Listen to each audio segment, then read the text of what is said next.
Hi everyone, and welcome to this week's Wallsend history story. This week I am covering a little bit of information about the opening of Carville Station on Hadrian Road in Wallsend.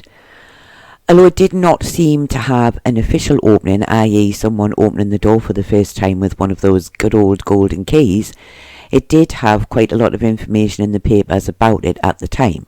So I hope you will find it interesting. And I do have to admit that I am rather surprised that Mr. J.B. Hunter wasn't there, as he was often present for the opening of buildings etc. in Wallsend, but perhaps I just wasn't able to find any of the articles about that. Before we begin, I must add that the photos of Carville Station all come with a copyright. So this means that sadly there are no old photos of the station that I'm actually able to use in this video.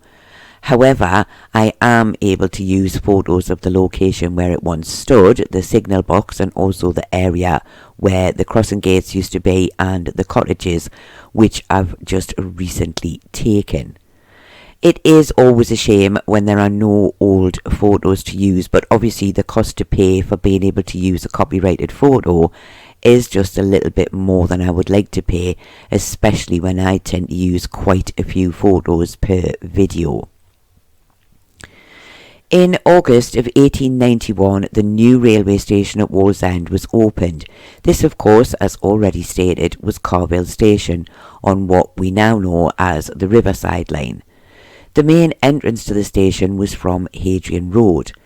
The building was described as being very substantial and that it would be of great benefit to the public, the tradesmen and the shipyard workers of Wallsend. The station had been asked for by the Wallsend board to help with the transport for the ever-growing town of Wallsend, as they felt that another station at Wallsend was very much needed. The area it was to be built on was previously known as Allen's Crossing, and it seems it had been the site of a very large and apparently unsightly pond.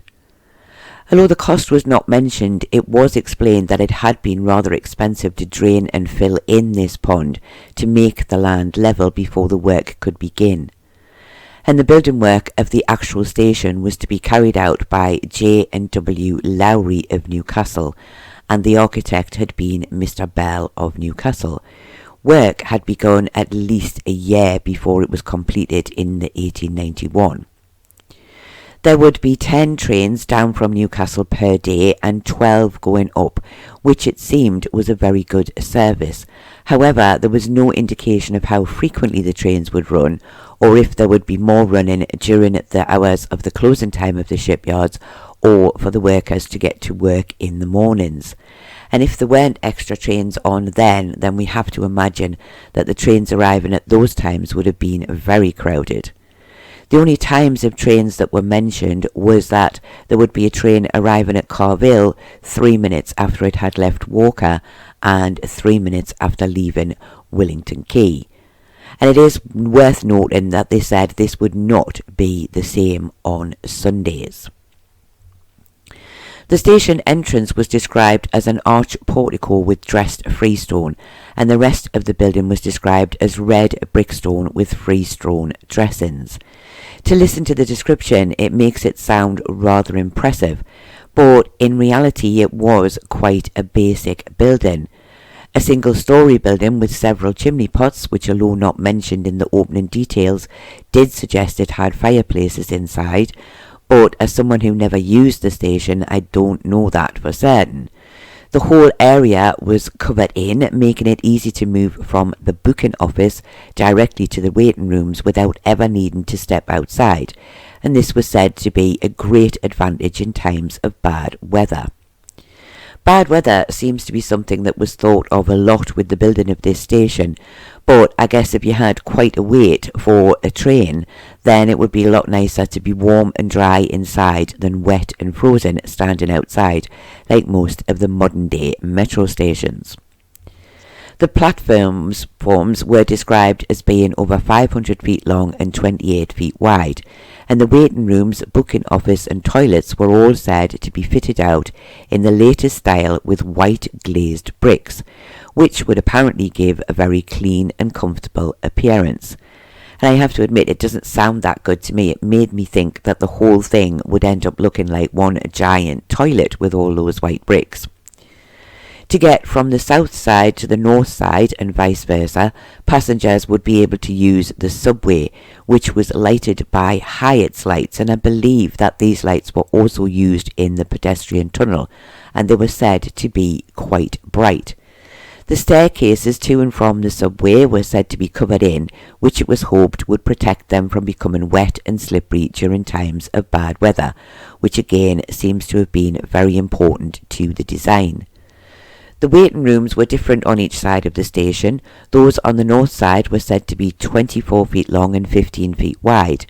There was also a porter's room, a first-class ladies' and gentlemen's waiting room, and toilets. The ladies' and gentlemen's waiting room had apparently been furnished to the highest standard, with no expense spared for the comfort of the passengers.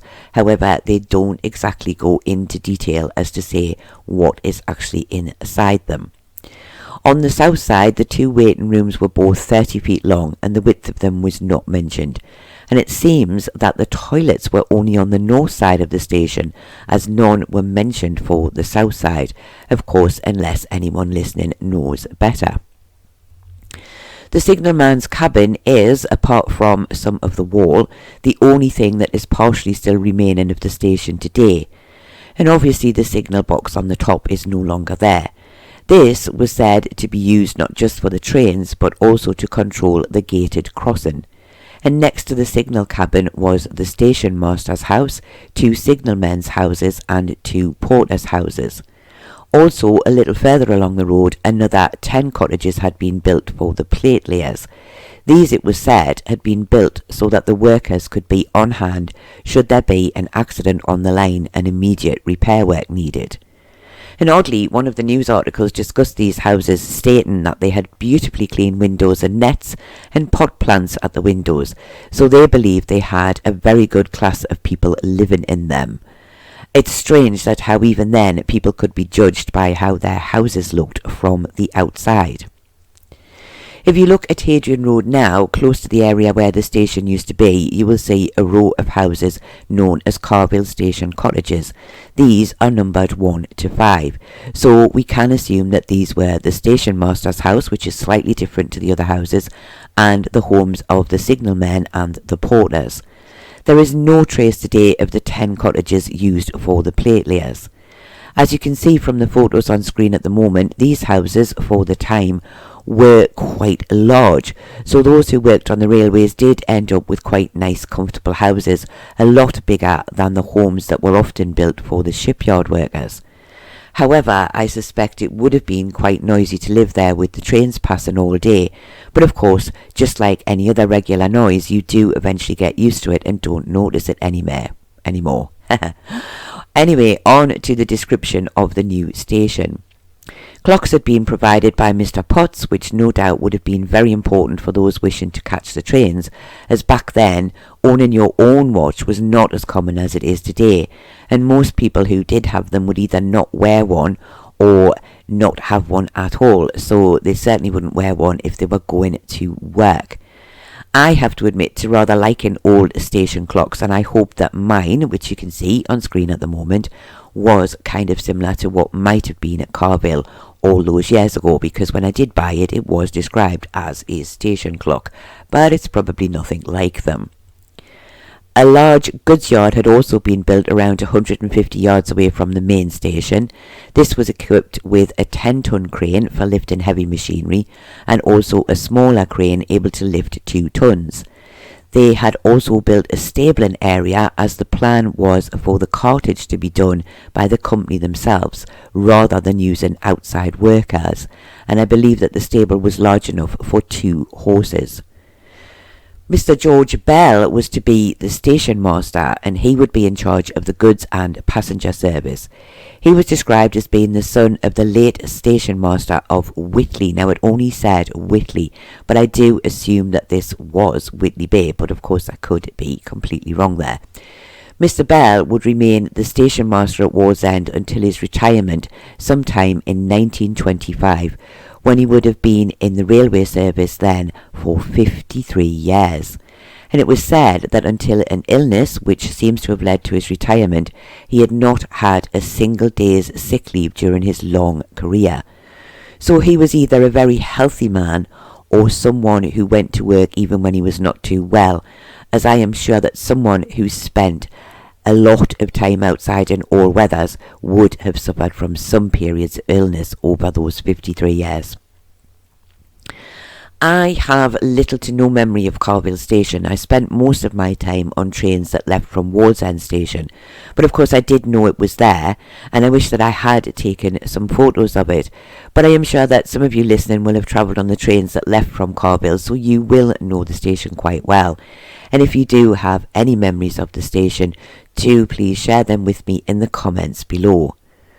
Sadly, I did not find any articles where the cost of the building of the station was mentioned, which is quite rare, as a talk of the costs was something everyone seemed to want to know about in the past.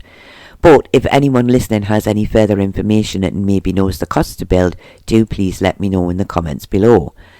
The Riverside line would eventually close in around July of 1973. However, the station and some of the line would remain in place for several years after this.